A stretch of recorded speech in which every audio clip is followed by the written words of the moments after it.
Hey my YouTube family, कैसे हैं आप सब। उम्मीद है आप सब बहुत अच्छे होंगे और अपनी पढ़ाई लिखाई मन लगा के कर रहे होंगे। तो फ्रेंड्स, मेरे पास कमेंट आ रहे थे कि दी 2026 के लिए जो है वो स्ट्रैटेजी बता दीजिए, जो लोग अभी स्टार्टिंग करना चाहते हैं प्रिपरेशन की। तो कुछ रीज़न की वजह से मैं अभी वीडियो नहीं बना पा रही थी कई दिनों से इस टॉपिक के ऊपर, क्योंकि देखिए अब एग्ज़ाम भी हम लोग का पास है 25 वाला जो प्रीलिम्स है, तो इस वजह से वीडियोस नहीं बना पा रही थी स्ट्रैटेजी वाली। लेकिन मैंने कहा कि हाँ, आप हमारे व्यूवर्स हैं और आपने अगर कोई क्वेश्चन पूछा है तो उसका आंसर देना मेरा फ़र्ज़ बनता है। तो ये वीडियो उन्हीं के लिए है जिन्होंने स्ट्रैटेजी के बारे में पूछा था 2026 के लिए। तो मैं अपनी पूरी कोशिश की हूँ कि हाँ, अच्छी से अच्छी स्ट्रैटेजी बनाई जा सके, जिससे आपका 26 का प्रीलिम्स एग्ज़ाम होने से पहले पहले आपका अच्छे से आपकी तैयारी हो जाए। तो चलिए बिना देर के स्टार्ट करते हैं आज की इस वीडियो में अपनी स्ट्रैटेजी को। ठीक है, तो सबसे पहला काम जो होता है, हमने बताया आपको, सबसे पहले तो आपको पता होना चाहिए कि हमारे एग्ज़ाम का पैटर्न क्या है और हमारा एग्ज़ाम कितने स्टेजेस में होता है। वो सारी चीज़ें आपको पता होनी चाहिए। इससे पहले वीडियो में मैंने बताया हुआ है, एक वीडियो में जिसमें मैंने मेंस की बुक लिस्ट के बारे में बात किया था कि हाँ, आपको एग्ज़ाम कैसे तैयार करना है एग्ज़ाम के लिए, ये मैंने बताया हुआ था। तो पहले बात कर लेते हैं स्टेजेस के बारे में। तो एग्ज़ाम जो है वो हमारा 3 स्टेज में होता है, प्रीलिम्स, मेंस और इंटरव्यू। ठीक है, प्रीलिम्स में हमारे 2 पेपर होते हैं, GS1 एंड GS2, जिसमें GS2 हमारा CSAT होता है और CSAT हमारा 33% अगर हमने मार्क्स उसमें पा लिया तो वो हमारा क्वालिफाइंग होता है। ठीक है, तो GS फर्स्ट और GS सेकंड हमारा प्रीलिम्स में होता है। प्लस मेंस में 8 पेपर होते हैं। मैंने पिछली वीडियोस में बताया है कि 8 पेपर कौन कौन से हैं, उनके लिए आप कौन सी बुक लिस्ट फॉलो कर सकते हैं। और अगर आपने नहीं फॉलो किया है, अगर आपने नहीं देखा है उस वीडियो को, तो आप जा करके उस वीडियो को चेक कर सकते हैं। उसमें आपको पूरा मैंने बताया हुआ है डिटेल में मेंस के लिए कौन कौन सी बुक लिस्ट फॉलो करें। ठीक है, उसके बाद लास्ट हमारा आता है स्टेज इंटरव्यू, जो कि 100 मार्क्स का होता है। मेन हमारा प्रीलिम्स जो होता है, वो हमारा एग्ज़ाम जो होता है में बेसिकली ये भीड़ कम करने के लिए होता है। तो प्रीलिम्स में हमारा जो 3-4 लाख बच्चे जो भी होते हैं एग्ज़ाम में अपीयर होते हैं, उनमें से 10-15 हज़ार बच्चे जो हैं, बस उतने ही बच्चे क्वालिफाई होते हैं मेंस के लिए, और वो मेंस का पेपर देते हैं। और मेंस से हमारे कम से कम 2-3 हज़ार बच्चे जो है इंटरव्यू के लिए क्वालिफाइंग होते हैं।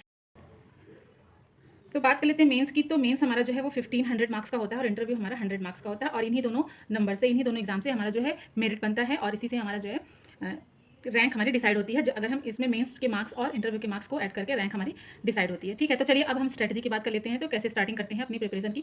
जो लोग अभी फ्रेशर हैं, जिन्होंने कुछ भी नहीं पढ़ा है, पहली बार एग्जाम की प्रिपरेशन करने जा रहे हैं, ये स्ट्रैटेजी उनके लिए है। और जिन्होंने कुछ पढ़ा है उनके लिए भी है, दोनों लोग इसको देख सकते हैं, लेकिन ये फ्रेशर्स के लिए भी काफ़ी अच्छा है।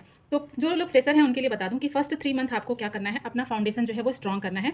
अपने फाउंडेशन को स्ट्रॉन्ग करने के लिए आपको क्या करना है कि आपको NCERT पढ़नी है। अब NCERT हमको पढ़नी तो है, लेकिन ये समझ नहीं आता कि किस सब्जेक्ट की पढ़नी है और कितनी पढ़नी है, किस किस क्लास की पढ़नी है। तो ये मैं आपको बता दूं कि सबसे पहले आप हिस्ट्री की NCERT उठाइए, जो कि 6 से 12 तक की है। 6 से 12 तक की NCERT पढ़िए। ज्योग्राफी के लिए भी आप 6 से 12 तक की NCERT पढ़िए। इकोनॉमी के लिए आप 9 से 12 रेफर कर सकते हैं, जिसमें आपको माइक्रो इकोनॉमी आपको नहीं पढ़नी है। ठीक है, माइक्रो इकोनॉमी आपको नहीं पढ़नी है। और पॉलिटी के लिए आप 9 से 12 तक की NCERT प्रेफर कर सकते हो फर्स्ट 3 मंथ में। तो फर्स्ट 3 मंथ आपको सिर्फ और सिर्फ NCERT पढ़ना है, जिससे आपका फाउंडेशन जो है वो मजबूत हो सके। क्योंकि बहुत से लोग जो है वो आर्ट बैकग्राउंड से नहीं होते हैं, साइंस बैकग्राउंड से होते हैं, तो उनको बिल्कुल समझ नहीं आता है कि हाँ, हिस्ट्री, ज्योग्राफी, पॉलिटी वगैरह कहाँ से स्टार्ट करें और कैसे समझें। तो उसके लिए आपको बेसिक आपको समझ बनानी है। NCERT आपको 3 मंथ में आपको अच्छे से कंप्लीट हो जाएगी। आप चाहेंगे तो 3 मंथ में आप कई बार, मतलब 1 से 2 बार, आप 1 नहीं तो 2 बार तो आप आराम से पढ़ सकते हैं। 3 बार नहीं तो 2 बार आप NCERT जो है पूरी 3 महीने में पढ़ सकते हैं। और उसके साथ साथ आपको करंट अफेयर आज से ही पढ़ना स्टार्ट कर देना है। और करंट अफेयर के लिए आप क्या कर सकते हैं, करंट अफेयर आपका साथ साथ चलते रहेगा, करंट अफेयर आपको छोड़ना नहीं है। उसके लिए आपको कोई भी एक यूट्यूब चैनल आप अभी से जो है फॉलो कर लीजिए। कई सारे नहीं करिएगा, सिर्फ एक करिएगा और उसी पर रिलाई करिएगा। सारा जो है कंटेंट आपको मंथली आप चाहे रिवाइज करिए, या फिर आप करंट अफेयर को डेली का डेली पढ़ते जाइए और उसके नोट्स बनाते जाइए। सिर्फ उसको देखिए मत, वीडियोस को देखते देखते आप उसको कॉपी में नोट भी करिए, तो उससे आपकी समझ जो है करंट अफेयर्स पे अच्छी बिल्ड हो जाएगी। ठीक है, अब इस NCERT आपने पढ़ लिया 3 महीने में मैं मान लेती हूँ कि आपने दो बार NCERT पढ़ लिया। अगर आपने 2 बार NCERT पढ़ लिया तो अब आप रेडी हैं स्टैंडर्ड बुक्स के लिए। और स्टैंडर्ड बुक्स फॉलो करने से पहले मैं आपको एक सलाह दूंगी कि आप स्टैंडर्ड बुक्स फॉलो करने से पहले क्या करिए कि आप PYQs ले लीजिए, एटलीस्ट 10 ईयर्स के। ठीक है, वैसे PYQ की बुक आती है, लेकिन आप क्या करिए कि अगर नहीं भी है तो आप 10 ईयर्स के ले लीजिए PYQs और उसको 2-3 बार पढ़ डालिए।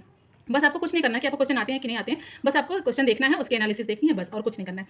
नेक्स्ट 3 मंथ आपका जो होगा स्ट्रेटजी, नेक्स्ट 3 मंथ में आपको स्टैंडर्ड बुक्स पढ़नी है। स्टैंडर्ड बुक्स में हमें क्या करना है, हिस्ट्री के लिए स्टैंडर्ड बुक्स में एंशिएंट हिस्ट्री और मेडिवल हिस्ट्री के लिए आप NCERT जो पढ़े आप वही पढ़िए। उसके साथ में अगर आपने नहीं नोट्स बनाए हैं तो आप ओनली IAS एक प्लेटफॉर्म है, उस पर PDF मिल जाती है टेलीग्राम पे। आप मेडुअल और एंशिएंट के लिए उनका एक मतलब नोट्स आती है, उसका नाम मुझे याद नहीं आ रहा, उसका नाम है प्रहार करके नोट आती है उनकी ओनली IAS की। आप उससे, वो उनका पूरा कंपाइलेशन होता है, आप उनसे जो है एंशिएंट हिस्ट्री और मेडुअल कर सकते हैं। और मॉडर्न हिस्ट्री के लिए सबसे बेस्ट बुक स्पेक्ट्रम, आपको स्पेक्ट्रम पढ़नी है। ज्योग्राफी के लिए NCERT नोट्स में बनाइए NCERT से, और यूट्यूब चैनल को ये फॉलो कर लीजिए, महज बनवाल की बुक आती है, आप उनको फॉलो कर सकते हैं। स्टैंडर्ड बुक्स में ज्योग्राफी के लिए, या फिर आप कोई भी मतलब एक यूट्यूब चैनल फॉलो कर लीजिए जो कि ज्योग्राफी के लिए अच्छा हो, उससे आप यूट्यूब चैनल से पढ़ करके और अपने नोट्स बना लीजिए ज्योग्राफी के लिए, ठीक है। क्योंकि ज्योग्राफी ऐसा सब्जेक्ट है, मैपिंग वगैरह होती है, तो अगर आप एक क्लास ले लोगे तो उससे आपको ज़्यादा बेसिक मतलब अच्छे से समझ में आएगा, आपकी समझ जो है वो अच्छी बनेगी अगर आप क्लासेस ले लोगे तो मैप वगैरह देख करके थोड़ा अच्छा रहेगा, ठीक है। उसके बाद पॉलिटी की बात करते हैं। वो तो सबको पता है कि एम लक्ष्मीकांत, बस आपको एम लक्ष्मीकांत पढ़नी है 2 से 3 बार 4 बार, जितनी आप पढ़ सकते हैं उतनी ज़्यादा बार आपको पढ़ना है एम लक्ष्मीकांत। एनवायरनमेंट के लिए दृष्टि की क्विक बुक आती है, बहुत अच्छी बुक है, आप उसको पढ़ सकते हैं। इकॉनमी के लिए दृष्टि की क्विक बुक ले लीजिए, उससे आपका इकॉनमी हो जाएगा। और उसके बाद जो है आपका बजट आता है, इकॉनमिक सर्वे आता है, वो सारी चीज़ें तो प्रीलिम्स के पहले आप उसको कर सकते हैं, जब बजट और सर्वे आएगा तब। बेसिक ये है कि आपको नेक्स्ट 3 मंथ में आपकी स्ट्रेटजी क्या होनी चाहिए, वो ये है कि आपको सारी स्टैंडर्ड बुक्स पढ़नी है, ठीक है। अब ये तो हमारा 6 महीने हो गया। 6 महीने में हमने क्या किया, फाउंडेशन तैयार किया और स्टैंडर्ड बुक्स जो है उसको कम से कम 2 बार हमने पढ़ ली, ठीक। ये हमारा पूरा बेसिक जो है वो तैयार हो गया। अब नेक्स्ट 3 मंथ में हमें क्या करना है कि हमको लगानी है घटना चक्र पूर्वावलोकन। घटना चक्र पूर्वावलोकन आपको सारी नहीं लगानी है, लेकिन मेन हमारी 4 तो लगानी ही लगानी है आपको। आप इकॉनमी छोड़ सकते हैं, एनवायरनमेंट छोड़ सकते हैं, लेकिन आपको history, geography, polity and science, ये 4 आपको घटना चक्र पूर्वावलोकन की करनी है।